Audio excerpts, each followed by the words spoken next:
Dari Banda Aceh diberitakan Serikat Perusahaan Pers SPS Provinsi Aceh menyarankan penjabat Gubernur Aceh Bustami Hamzah segera menerbitkan aturan tentang kerjasama publikasi media massa.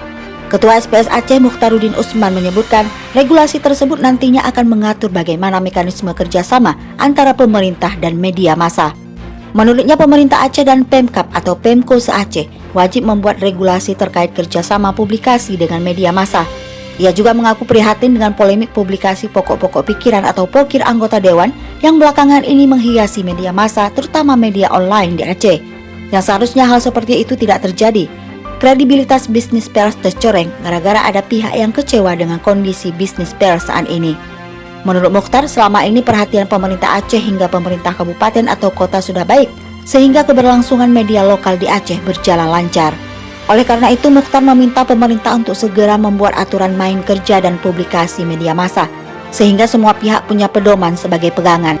Di sisi lain, ia juga mengimbau para pemilik dan pengelola CEO media untuk mengelola medianya dengan baik dan profesional. Juga meminta pemilik media memisahkan antara keredaksian dengan usaha pers. Berharap pemerintah Aceh dapat melibatkan organisasi perusahaan media dalam penyusunan regulasi terkait kerjasama publikasi tersebut di Aceh.